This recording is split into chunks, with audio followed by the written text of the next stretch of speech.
ఓం శ్రీ గురువే నమః. ఈరోజు మన వీడియోలో రేపు అనగా శనివారం చైత్ర పూర్ణిమ. ఈ చైత్ర పూర్ణిమ యొక్క గొప్పదనం ఏమిటి, ఎటువంటి పరిహారాలు చేస్తే ధనలాభం కలుగుతుంది, కష్టాలు తీరిపోతాయి అనేది ఈ వీడియోలో తెలుసుకుందాం. వీడియోలోకి వెళ్ళే ముందు ఓం నమః శివాయ అనే కామెంట్ చేయండి. చైత్ర మాసంలోని శుక్లపక్షములో వచ్చే పౌర్ణమిని మతపరముగా చాలా ముఖ్యమైనదిగా భావిస్తారు. చైత్ర పౌర్ణమి నాడు లక్ష్మీదేవిని, విష్ణువును పూర్తి ఆచారాలతో పూజించడం వల్ల ధనలాభం వస్తుంది. ఈరోజు లక్ష్మీదేవికి అంకితం చేయబడింది. చైత్ర శుక్లపక్షములో వచ్చే పూర్ణిమ మతపరంగా చాలా ముఖ్యమైనదిగా భావిస్తారు. చైత్ర పౌర్ణిమ నాడు లక్ష్మీదేవిని, శ్రీహరి విష్ణువును పూర్తి ఆచారాలతో పూజించడం వల్ల ధన సంబంధ సమస్యల నుంచి ఉపశమనం లభిస్తుంది. చైత్ర పౌర్ణిమ నాడు కొన్ని జాగ్రత్తలు తీసుకోవడం వల్ల సుఖ సంతోషాలు పెరుగుతాయి. చైత్ర పూర్ణిమ రోజున లక్ష్మీదేవిని ప్రసన్నం చేసుకోవడానికి ఏం చేయాలో తెలుసుకుందాం. ఏకాక్షి నారికేలం అనగా పేదరికం నుంచి బయటపడటానికి చైత్ర పౌర్ణిమ రోజున లక్ష్మీదేవికి ఏకాక్షి నారికేలం సమర్పించండి. చైత్ర పూర్ణిమ రోజున లక్ష్మీదేవికి దీనిని సమర్పించడం వల్ల ఇంట్లో సంతోషం, శ్రేయస్సు పెరుగుతాయి. మరుసటి రోజు ఈ కొబ్బరికాయను మీ డబ్బును దాచుకునే చోట పెట్టండి. ఇది ఇంటికి ఆశీర్వాదాలను ఇస్తుంది. బంగారం, వెండి. చైత్ర పౌర్ణిమ రోజున బంగారం, వెండి కొనడం శుభప్రదంగా భావిస్తారు. అటువంటి పరిస్థితుల్లో లక్ష్మీదేవి ఆశీర్వాదాలను పొందడానికి, ఆనందం, శ్రేయస్సును పెంచడానికి చైత్ర పూర్ణిమ రోజున బంగారము లేదా వెండిని కొనుగోలు చేయవచ్చు. మోదుగ పువ్వు. మత విశ్వాసాల ప్రకారం లక్ష్మీదేవికి ఈ పూలంటే చాలా ఇష్టం. చైత్ర పూర్ణిమ రోజున లక్ష్మీదేవికి ఈ పూలను సమర్పించాలి. అలాగే ఈ మొక్కను నాటడం వల్ల లక్ష్మీదేవి ఇంట్లో నివసిస్తుంది. పేదరికాన్ని కూడా తొలగించవచ్చు. ఈ రోజున కొన్ని శక్తివంతమైన మంత్రాలను జపిస్తే చాలా మంచిది. ఓం శ్రీం హ్రీం క్లీం శ్రీం సిద్ధై లక్ష్మై నమః. ఓం హ్రీం శ్రీం క్లీం మహాలక్ష్మీ నమః. ఈ చైత్ర పూర్ణిమ హిందూ క్యాలెండర్ ప్రకారం చైత్రమాసంలో వచ్చే పూర్ణిమ. చాలా ప్రాంతాల్లో చైత్ర పూర్ణిమను హనుమంతుని జన్మదినంగా భావిస్తారు. ఈ రోజున సత్యనారాయణ స్వామి వ్రతాన్ని చేయడం ద్వారా అనేక ఫలితాలను పొందవచ్చని నమ్మకం. గంగా, గోదావరి వంటి పవిత్ర నదుల్లో ఈ రోజున స్నానము చేయడం వల్ల పాపాలు తొలగుతాయని విశ్వాసం. కొన్ని మతపరమైన గ్రంథాల ప్రకారం బుద్ధుడు ఈ రోజున తన మొదటి ఉపదేశాన్ని ఇచ్చినట్లు చెబుతారు. ఇప్పుడు ఈ చైత్ర పూర్ణిమ యొక్క మహత్యం గురించి తెలుసుకుందాం. పూర్వకాలంలో నర్మదా నదీ తీరాన ఉన్న ఒక చిన్న గ్రామంలో విరాజ్ అనే యువకుడు నివసించేవాడు. అతను ధార్మికుడు, మాతాపితల పట్ల గౌరవం కలిగినవాడు. కానీ లోపల ఎన్నో ప్రశ్నలతో అలమటించేవాడు. ఈ జీవితం అంటే ఏమిటి?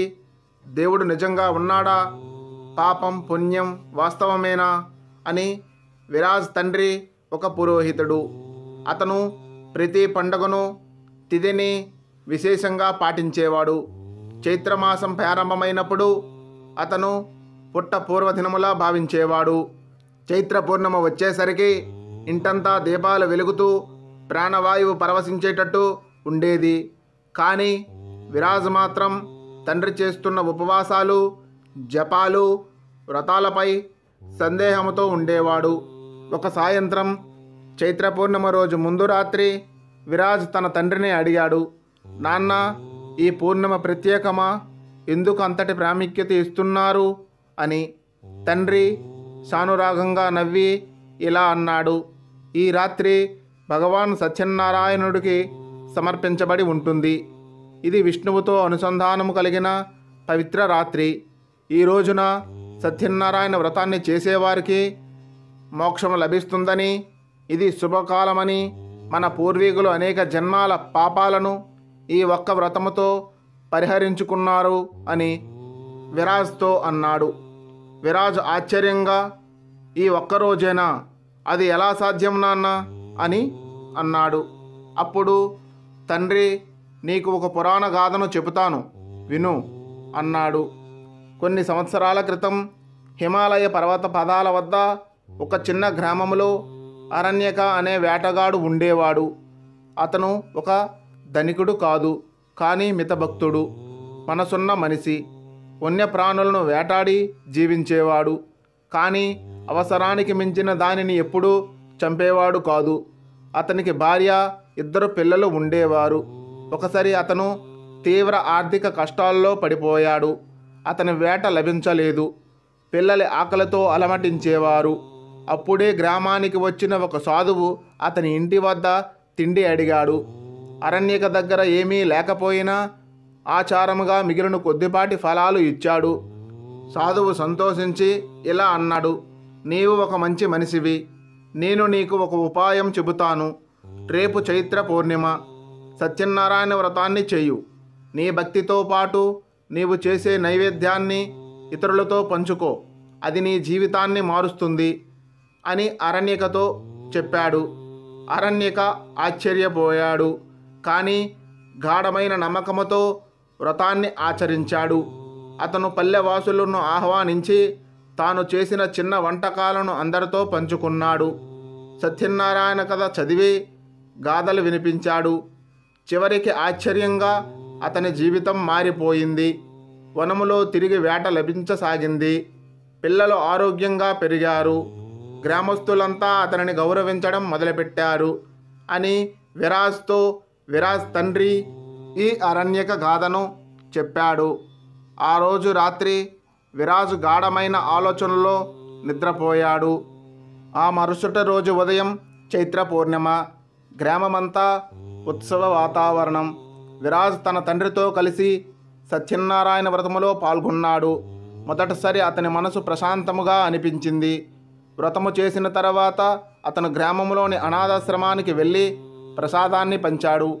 పిల్లలు ఆనందముగా నవ్వుతూ ఉండగా అతని హృదయం నిండిపోయింది. ఆ రాత్రి చంద్రమండలంలో తేలియాడుతున్న శాంతి వెలుగు చూస్తూ విరాజ్ మనసులో మాట్లాడుకున్నాడు. శ్రద్ధతో చేసిన పుణ్యకార్యం వల్ల సృష్టిలో సౌఖ్యం కలుగుతుంది. ఇది నిజమైన దేవతా అనుభూతి అని. ఇక చైత్ర పూర్ణిమ కేవలం ఒక తిథి కాదు, అది మనలోని ఆధ్యాత్మికతను, పరస్పర ప్రేమను పంచిపెట్టే మనస్సును గుర్తు చేసే శుభదినం. విరాజ్ వంటి యువకులు ఈ కథల ద్వారా జీవితంలో ఉన్నత లక్ష్యాలను తెలుసుకొని సత్యానికి పునాదులు వేసుకుంటారని ఆశిస్తున్నాం. ఇంకా ఇలాంటి మరెన్నో మంచి వీడియోస్ కోసం మన ఛానల్ను సబ్స్క్రైబ్ చేసి సపోర్ట్ చేయండి. ధన్యవాదములు.